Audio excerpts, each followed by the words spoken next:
Okay, आवाज आ रहा है सही बच्चे को? Good morning all of you. Good morning sir. बच्चे आवाज आ रहा है क्लियर? Yes sir. ओके, तो प्रिया आप बता रही थी लेबर रिम्यूनरेशन के बारे में बता रही थी प्रिया।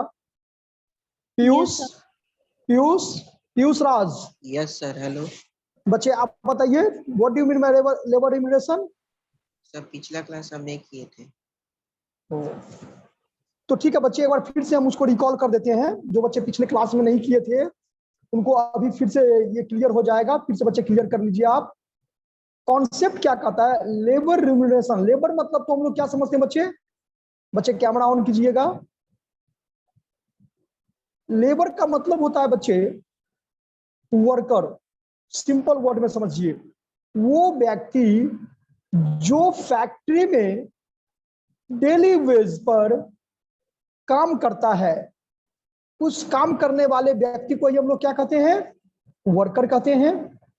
और वर्कर को वेजेस पेमेंट किया जाता है, जबकि जो एम्प्लॉय है उसको सैलरी पेमेंट किया जाता है।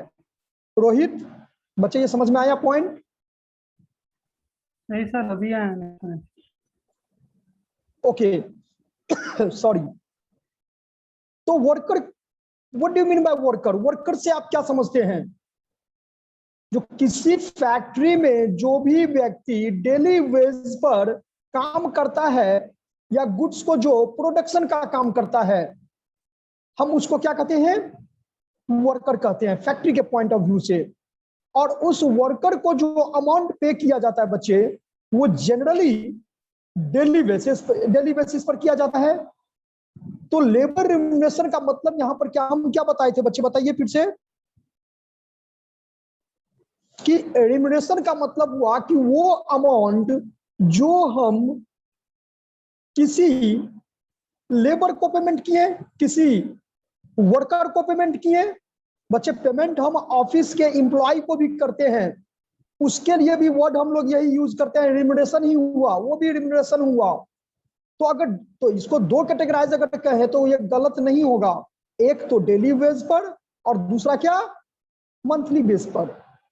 इस तरह से हम लोग क्या करते हैं, चाहे अपने एम्प्लॉय हो चाहे हम अपने वर्कर हो, उसको पेमेंट करते हैं। लेकिन वर्कर को पेमेंट करते हैं, ये हुआ क्या, लेबर रिम्यूनरेशन।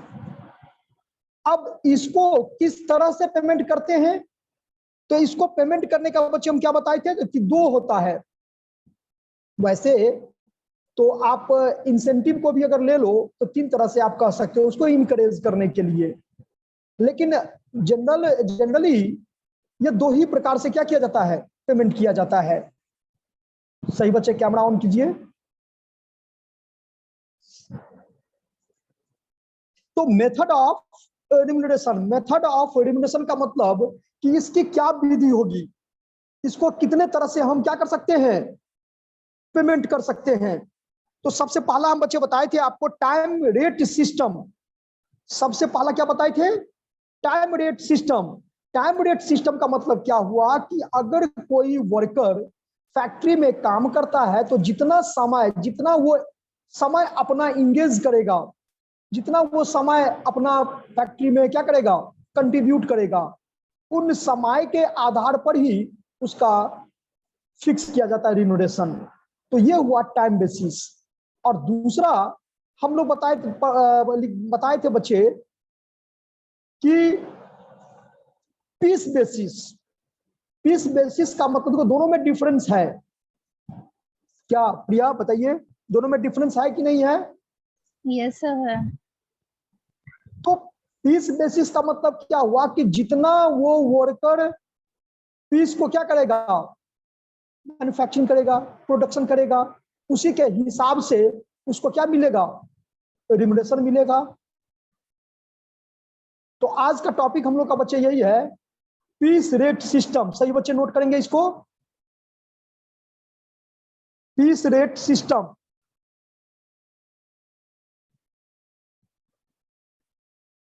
अच्छी आवाज आ रहा है clear? Yes sir. Okay, piece rate system.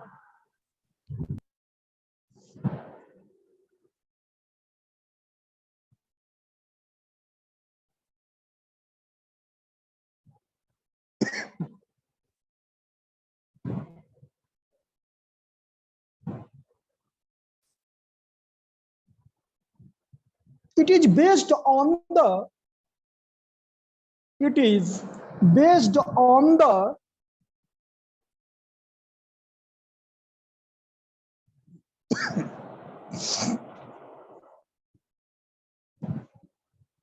it is based on the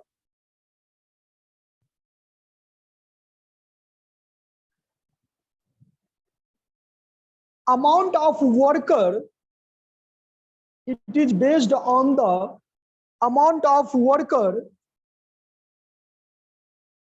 performed. Amount of worker performed on the basis of output. Okay, on the basis of output or productivity. On the basis of output or productivity, and not on the basis of time spent.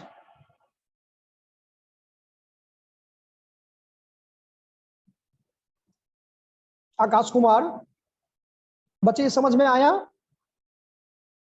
कि कोई भी worker किसी factory में जितना सामान, जितना goods को produce करेगा, जितना आर्टिकल को प्रोड्यूस करेगा, जितना यूनिट को प्रोड्यूस करेगा, जितना केजी प्रोड्यूस करेगा, जितना यूनिट प्रोड्यूस करेगा, उसी के बेसिस पर उसको वेज क्या किया जाएगा?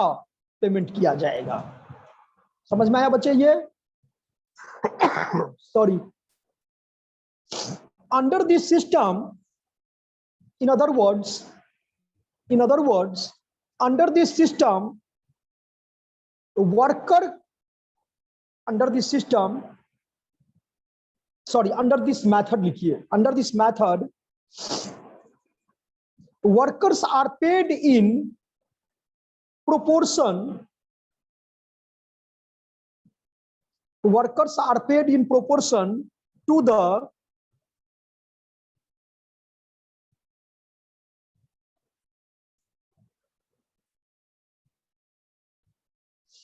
under this method, workers are paid in proportion to the work done by them.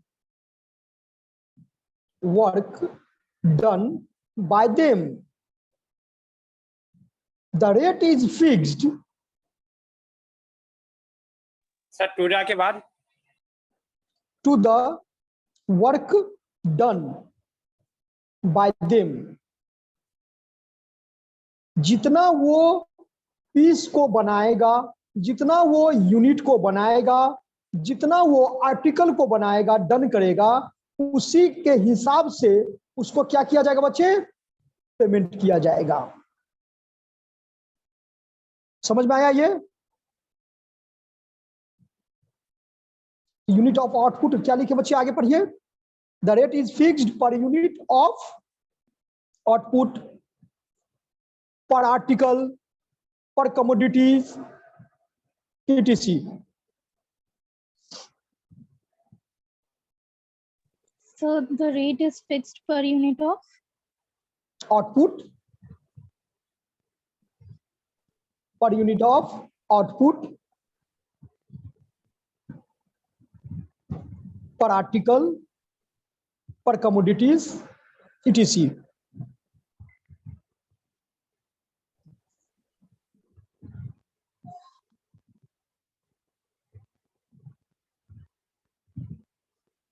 The worker, एक सेंटेंस और लिख लीजिए बच्चे इसमें।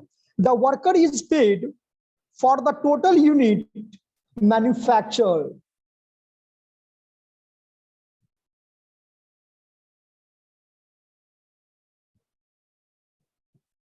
The worker is paid for the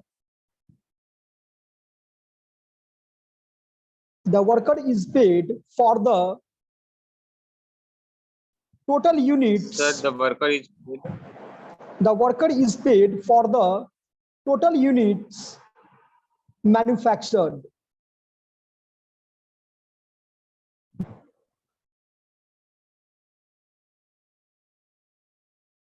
फिर से एक बार कर दे समझा देते हैं बच्चे।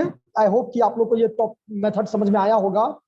ये क्या कहता है, अंडर दिस मेथड, इस विधि के अंतर्गत जो भी वर्कर को पे किया जाता है रिम्यूनरेशन, उस रिम्यूनरेशन को पेमेंट करने के लिए उसके रिजल्ट को देखा जाता है कि वो कितना यूनिट, कितना आर्टिकल, कितना मतलब गुड्स को वो मैन्युफैक्चर किया, मतलब बनाया, उसी के हिसाब से उसको पेमेंट किया जाता है। सपोज कीजिए कि मेरे पास में 2 टेलर मास्टर है और उस टेलर मास्टर को हम, एक टेलर मास्टर को 8 आवर के हिसाब से हम मंथली 3000 रुपया पेमेंट करते हैं। लेकिन जो अनदर टेलर मास्टर है उसको हम बोले कि आप जितना शर्ट को सिलाई करोगे, बनाओगे, उस हिसाब से आपको क्या किया जाएगा, पेमेंट किया जाएगा। तो बोथ आर डिफरेंट। तो जो फर्स्ट था वो टाइम को फॉलो करता है और जो सेकंड था वो पीस को फॉलो करता है। दोनों में यही डिफरेंसेस है कि टाइम का मतलब हुआ कि उसको पीस के हिसाब से मतलब नहीं है और जो पीस के हिसाब से है उसको टाइम से कोई मतलब नहीं है। तो बोथ आर डिफरेंट मेथड। किसी भी वर्कर को किसी भी फैक्ट्री के द्वारा जो भी पेमेंट किया जाता है उसको पेमेंट करने के लिए बच्चे 2 ही मेथड होते हैं, एक टाइम मेथड और दूसरा क्या, piece method. Is that clear बच्चे, सभी को समझ में आया ये? Yes, sir. अगर हम इसको ये कहें प्रिया कि ये जो मेथड है, जो पीस वाला जो मेथड है, जो सेकंड मेथड है, वो रिजल्ट ओरिएंटेड मेथड है, तो ये कहना कोई गलत नहीं होगा। जितना रिजल्ट देगा, जितना आउटपुट देगा, उसके हिसाब से उसको क्या किया जाएगा, पेमेंट किया जाएगा। अब ये कहां कहां सुटेबल है, इसका क्या मेरिट है, एक एग्जांपल लिखिए बच्चे इसमें। फॉर एग्जांपल में लिखिए, if the rate per unit is ₹5, if the rate per unit is ₹5,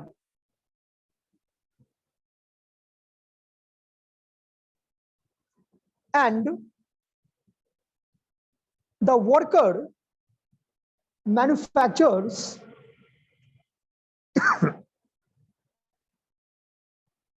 100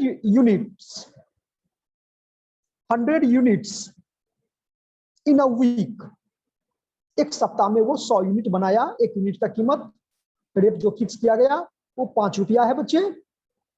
तो हम कह सकते हैं कि उस वर्कर को जो टोटल पेमेंट किया जाएगा एक सप्ताह में, वो कितना पेमेंट किया जाएगा, ₹500। समझ में आया ये? 100 manufacture 100 units in a week. His week wage sorry, his week's wages shall be ₹500।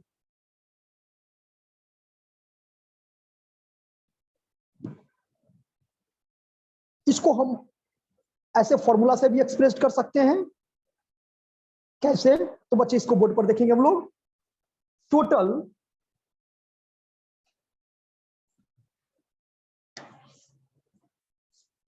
Earnings equal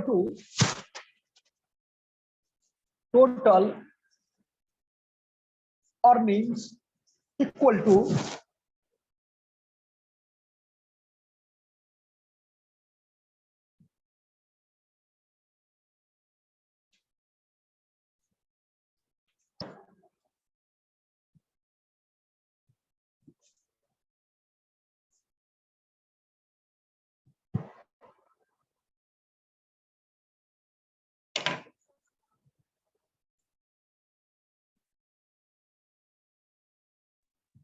okay बच्चे, बोर्ड दिखाई दे रहा सभी बच्चे को?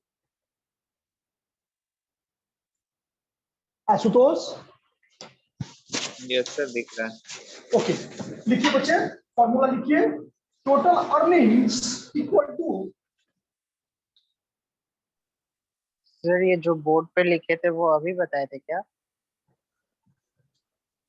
नहीं भाई। इसका फॉर्मूला है अभिषेक कि क्या कहता है कि total earnings equal to unit manufactured total earnings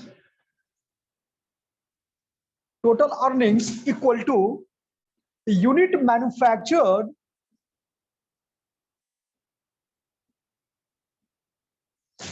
into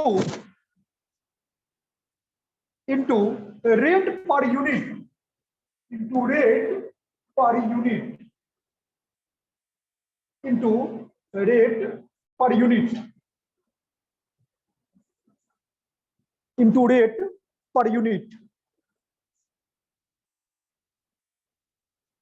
और ये किस प्रकार के ऑर्गेनाइजेशन में ये समझ में आया कि बच्चे यहां पर क्या लिखे, total unit manufactured into rate per unit. इसका मतलब ये हुआ कि उस वर्कर के द्वारा 100 यूनिट मैन्युफैक्चर किया जाता था और एक यूनिट का प्राइस कितना था, रुपीस 5 था।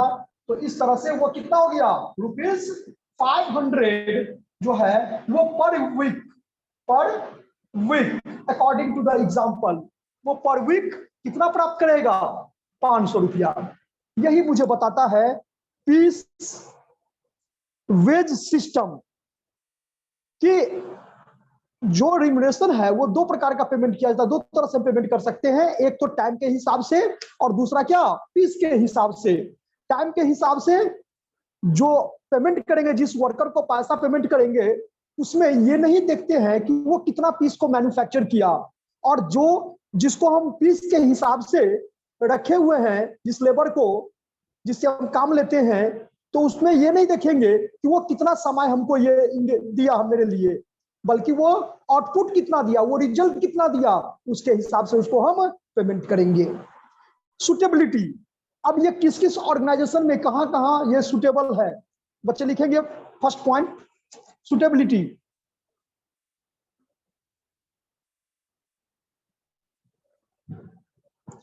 where the output of workers, first point में suitability, where the output of workers,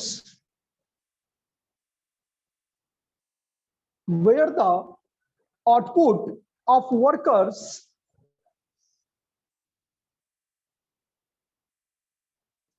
where the output of workers can be measured,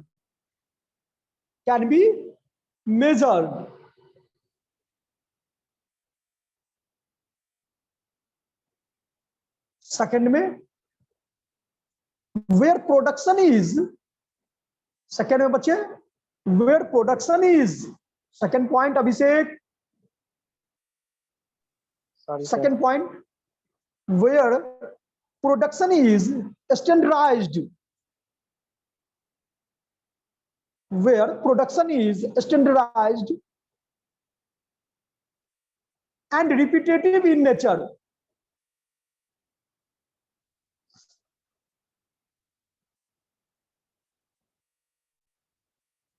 एक पॉइंट और लिखिए, जहां पर ये एम हो, जहां पर ये ऑब्जेक्ट हो कि मैक्सिमम प्रोडक्शन करवाना है, तो व्हेन, थर्ड पॉइंट में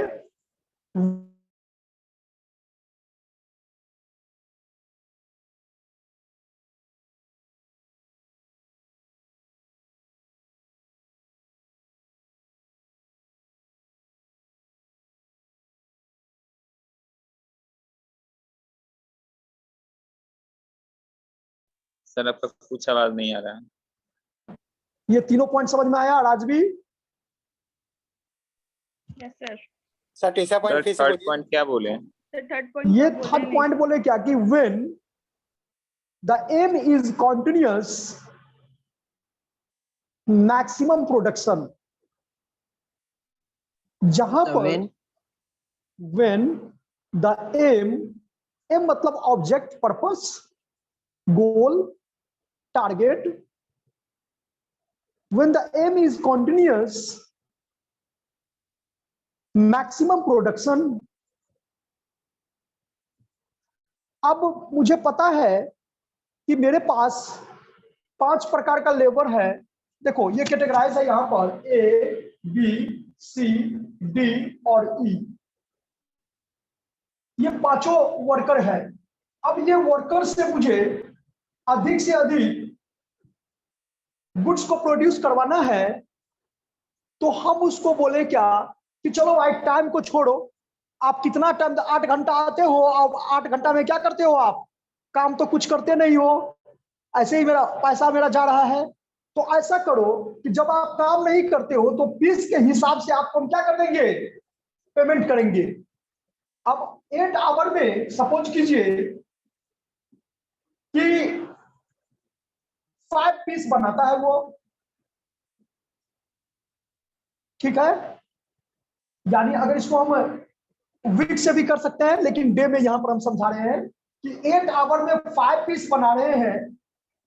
कब, जब उसको टाइम के बेसिस पर पेमेंट करते हैं तब। लेकिन अगर उसको प्रलोभन ये दे देते हैं कि नहीं आपको पीस के हिसाब से पेमेंट करेंगे, तो अगर आप पर पीस मान लो 100 रुपया, अच्छा ये 8 आवर का आपको मान लेते हैं कि एक दिन का आपको मान लो 500 रुपया लग रहा है सपोज, है ना, 100 रुपीज पर आवर है। तो इसका मतलब 500 नहीं, यहाँ पर 8 आवर था ना, तो 8 आवर का मान लो ₹50 पर आवर है, पर आवर हो गया। तो इसका मतलब कितना हुआ, ये 400 रुपया हो गया। और इसमें ये जो बनाता है वो 5 पीस ही बनाता है। ये एग्जांपल समझ में आ रहा है बच्चे? ध्यान दीजिएगा कि यहाँ पर ए है, हम ए का एग्जांपल ले रहे हैं। वैसे मेरे पास A B C D E 5 labour है, हम ए का पहले समझ लेते हैं, इसी तरह से सबका होगा। तो अगर ए पर डे 8 आवर काम करता है और 1 आवर का मुझे कितना पेमेंट करना पड़ता है, 50 रुपया, तो इसका मतलब एक दिन में उसको कितना हम देते हैं, 400 रुपया। लेकिन यहीं पर हम ये बोले, और वो बनाता कितना पीस है, 5 पीस, हम उसको बोले क्या, चलिए आपको पीस के हिसाब से ₹100 पर पीस आपको हम पेमेंट करेंगे।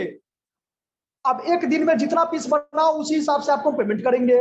वो वर्कर जो है क्या करेगा, तो ज्यादा इस पर ध्यान देगा, आउटपुट पर ध्यान देगा कि जितना मेरा ज्यादा आउटपुट होगा उतना मुझे मैक्सिमम रिटर्न मिलेगा, मैक्सिमम अमाउंट मिलेगा। तो वो क्या करता है कि 5 पीस को क्या करता है, बनाता है उससे। तो उस कंडीशन में आपको कितना देना पड़ेगा उसको, 500 रुपया। तो डिफरेंस आया 100 रुपया। ध्यान दो, आशुतोष ये समझ में आया बच्चे? Hello, yes sir. फिर से एक बार समझ लीजिए। ए एक वर्कर है जो एक दिन में कितना घंटा काम करता है, 8 घंटा काम करता है। उसको टाइम के हिसाब से हम पैसा देते हैं, मतलब 50 रुपया पर आवर देते हैं। तो मुझे एक दिन में कितना देना पड़ेगा, 400 रुपया। यहां तक समझ में आया बच्चे? यस राजवी, और वो एक दिन में जो 8 घंटा काम करता है, उस 8 घंटे में वो कितना पीस बनाता है, 5 पीस बनाता है। 800। ठीक है, 800 नहीं बच्चे, 8 घंटा काम करता है, 1 घंटा का कितना मिलता है उसको, 50 रुपया मिलता है।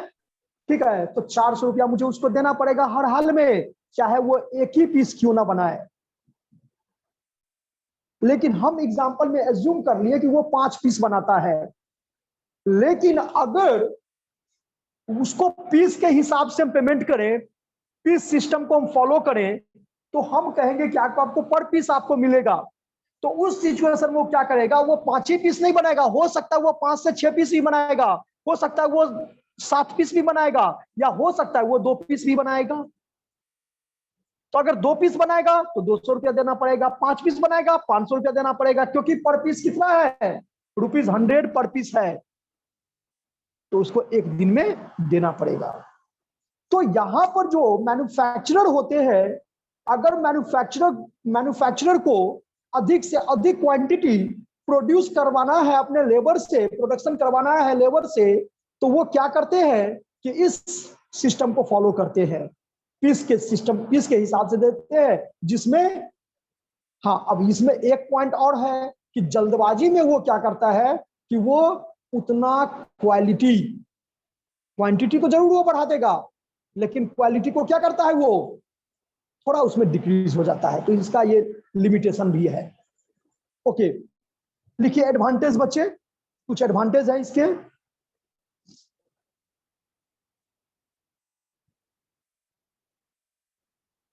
एडवांटेज में बच्चे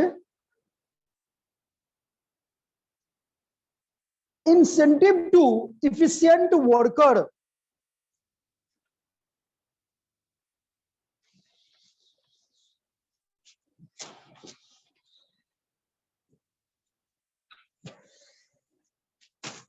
ये समझ में आया point? Incentive to efficient worker,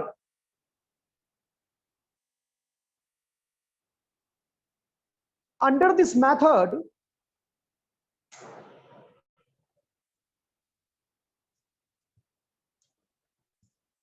इसी में कंटिन्यू करेंगे। हाँ इसी में ये समझ में आ जाएगा। Incentive to efficient worker,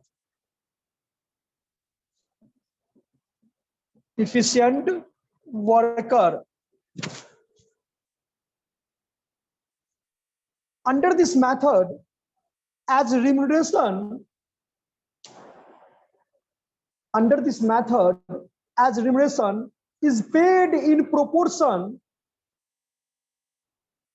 is paid in proportion to the workers.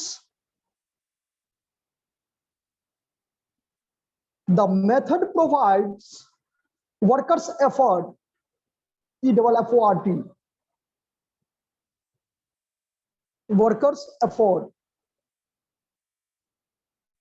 The method provides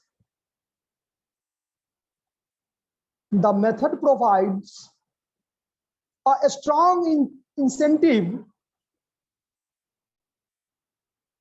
The method provides a strong incentive to work move.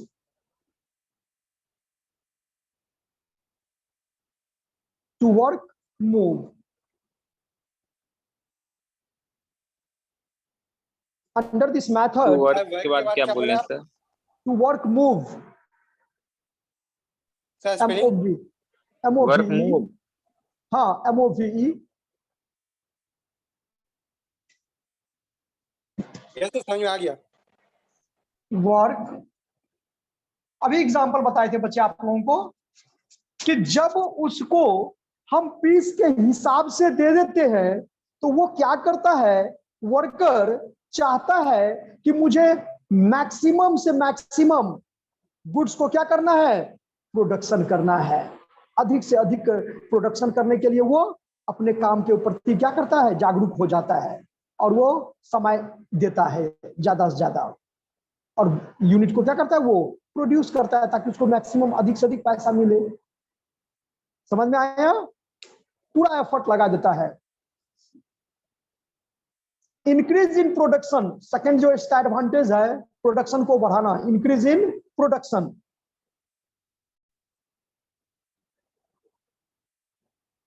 इसमें क्या कहता है कि सभी प्रकार के जितने भी वर्कर हैं वो अपना बेस्ट देता है, अच्छा से अच्छा अपना जो है योगदान देता है, मन लगा के काम करता है, जिससे प्रोडक्शन में क्या होता है, इंक्रीज, बढ़ोतरी होती है। नेक्स्ट पॉइंट लिखिएगा बच्चे, decrease in supervision, decrease in supervision. ये पॉइंट आया समझ में? डिक्रीज इन सुपरविजन, चूंकि उसको पीस के हिसाब से दिए हैं, तो पीस के हिसाब से दिए बच्चे, उसको बनाने के लिए रेट उसको पीस के हिसाब से मिलेगा तो वो मन लगा करके खुद ही काम करेगा, जिसमें ज्यादा उसके ऊपर में मुझे देखभाल करने की जरूरत नहीं पड़ेगी। तो सुपरविजन का मतलब क्या करना है, हर एक फैक्ट्री में आप देखते होंगे बच्चे सुपरवाइजर होते हैं कि नहीं होते हैं? होता है। हाँ, तो स्ट्रिक्ट सुपरविजन है ना, इसकी आवश्यकता नहीं पड़ती है, क्योंकि स्ट्रिक्ट सुपरविजन वहां पर पड़ता है जहां पर लेबर मन लगा के काम नहीं करता है। जहां टाइम सिस्टम को आप फॉलो करते हैं उसमें स्ट्रिक्ट सुपरविजन की आवश्यकता होती है ना। लेकिन जहां पर उसको पीस के हिसाब से पेमेंट मिलता है तो वो खुद ही अपना इतना एफर्ट लगाता है, खुद ही अपना इतना मन लगा करके काम करता है ताकि मैक्सिमम गुड्स को वो क्या करे, मैक्सिमम यूनिट को क्या करे, प्रोड्यूस करे। एक पॉइंट और लिख लीजिए बच्चे, simple and easy, simple and easy, this method is simple and easily understood by the क्या, वर्कर। और ये वर्कर को सीधा समझ में आ जाता है कि 500 पीस बनाना है तो 500 पीस का मुझे रेट मिलेगा, 200 पीस बनाएंगे तो 200 पीस का मुझे रेट मिलेगा, है ना। यानी पर आर्टिकल, पर क्वांटिटी और पर क्या, केजी, जिस प्रकार का वो गुड्स मैन्युफैक्चरिंग करता है उसके हिसाब से उसको प्राप्त होता है। तो ये लेबर के पॉइंट ऑफ व्यू से उसको समझने में क्या होती है, आसानी होती है। ठीक है बच्चे, समझ में आया। और एक पॉइंट और है इसमें बच्चे, डिक्रीज कॉस्ट, लागत में भी क्या होती है, कमी आती है, डिक्रीज कॉस्ट।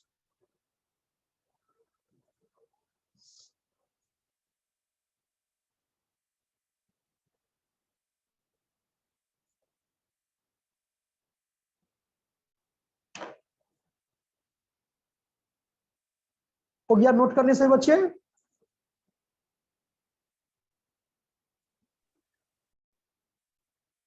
हेलो बच्चे, disadvantage of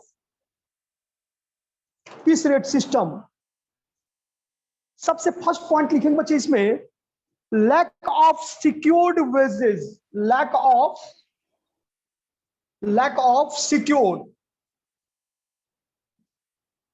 of secured wages. ये पॉइंट समझ में आया। लैक मतलब कमी, सिक्योर वेजेस मतलब कि इसमें एक बड़ा डिसएडवांटेज ये है कि इसमें आपको ये एश्योर नहीं करता है कि आपको हम हायर किए तो आपको हम इतना पैसा देंगे ही। मान लो 8 घंटे के लिए हम हायर किए तो वहीं पर आपको पॉइंट डिफर करता है कि आपको टाइम बेसिस पर हम किए कि आपको पीस बेसिस पर किए। अगर पीस बेसिस पर किए तो बच्चे इस मेथड में सबसे बड़ा डिमेरिट होता है ये कि आप कितनों समय दे दें, आपको समय के हिसाब से पेमेंट नहीं मिलेगा। आप जितना पीस बनाओगे उतना पीस के हिसाब से ही आपको पेमेंट दिया जाएगा। तो इसमें कोई सिक्योर नहीं है, ये सिक्योरिटी नहीं है कि this system does not guarantee of minimum wage to a worker. किसी भी वर्कर को ये गारंटी नहीं दिया जाता है कि आपको कम से कम इतना पैसा पेमेंट हम करेंगे ही करेंगे। Another point, sir high risk high return वाला केस, हाँ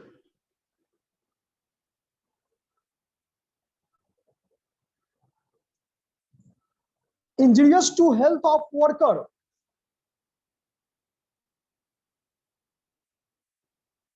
अधिक से अधिक पैसा कमाने के लिए वर्कर क्या करता है, इसमें अपना जितना भी समय होता है वो पूरा का पूरा समय और एफर्ट लगाता है, जिससे उसके स्वास्थ्य के ऊपर में क्या होता है, प्रभाव पड़ता है, कमी होती है। सब पॉइंट फिर से बोलिए। Injurious to health of workers, क्योंकि सभी को ये वर्कर चाहता है कि हम अधिक से अधिक पैसा कमाएं, अधिक से अधिक के लालच में वो क्या करता है, अपना पूरा का पूरा एफर्ट भी लगाता है, ठीक है, जिसके कारण उसके स्वास्थ्य पर उसका प्रभाव पड़ता है। Next, misuse of equipment, misuse of equipment and materials, misuse of equipment and materials. ये पॉइंट आया समझ में कि जो भी इक्विपमेंट है, जो भी साधन है उस फैक्ट्री के पास में, या जो भी मटेरियल है, रॉ मटेरियल है, वो अधिक से अधिक पीस को कंप्लीट करने के चक्कर में क्या करता है, मटेरियल को वेस्टेज करता है।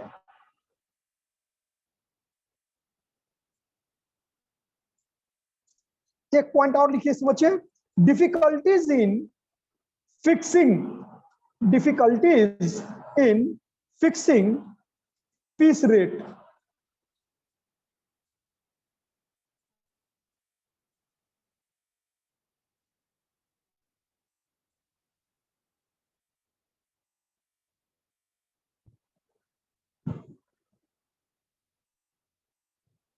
ये समझ में आया Priya? Difficulties in fixing piece rate. Fixing, हाँ, fixing equitable piece rate is quite a difficult task and may require considerable amount of work in the form of क्या? Time studies. ये रेट को फिक्स करना डिफिकल्ट होता है, कठिनाइयां होती है। और लास्ट पॉइंट में जो अपोज्ड, ट्रेड यूनियन समझते हैं आप लोग? ट्रेड यूनियन हर एक फैक्ट्री में, सभी फैक्ट्री में जो भी लेबर होता है उसका लेबर यूनियन होता है, ठीक है? तो ये कहता है opposed by trade union. Sir trade union हाँ, ट्रेड यूनियन होता वेलफेयर है। के लिए जो काम करता है, लेबर वेलफेयर के लिए। जैसे लेबर यूनियन होता है ना बच्चे, उसी तरह ट्रेड Yes, यूनियन होता है ना। Yes sir. हाँ, व्यापारिक संघ, इसको ट्रेड यूनियन जो है अपोज करता है, कहता है ऐसा नहीं होना चाहिए, क्योंकि जो लेबर टाइम दिया जितना, अब मान लो 10 घंटा समय दिया कोई लेबर और कोई 5 पीस बनाया, कोई 10 घंटा टाइम दिया 2 ही पीस बनाया, कोई 10 घंटा टाइम दिया 10 पीस बनाया। तो ये डिफरेंट वर्कर को डिफरेंट पेमेंट मिलना ये उचित नहीं है, जबकि सब बराबर समय दिया, ठीक है? तो ये अपोज करता है। इसके बाद 2 मेथड ये हो गया। उसके बाद हम लोग पढ़े थे बच्चे इंसेंटिव प्लान, वो पढ़ चुके हैं हम लोग। यहाँ पर ये टॉपिक हम लोग क्या करते हैं? समाप्त करते हैं। और नेक्स्ट क्लास में बच्चे हम लोग क्या करेंगे? फिर आगे न्यू टॉपिक जो है उस पर डिस्कशन करेंगे। ओके? किसी बच्चे को Yes, sir. छुटा उटा भी है? No sir.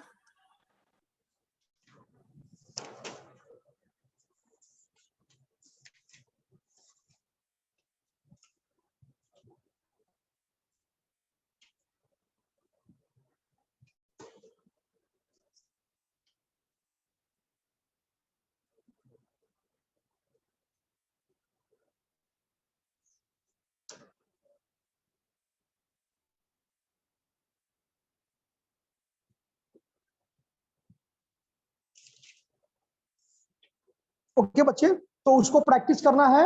जो इंसेंटिव वाला प्लान बताए थे, हलसेक और ओवन का जो बताए थे, वो बहुत पॉपुलर है।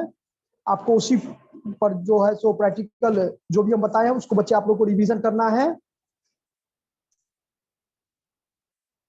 इसी के साथ आज का सेशन बच्चे यहाँ पर समाप्त करते हैं हम लोग, फिर नेक्स्ट क्लास में डिस्कशन करेंगे। Okay, thank you all of you. Thank you sir.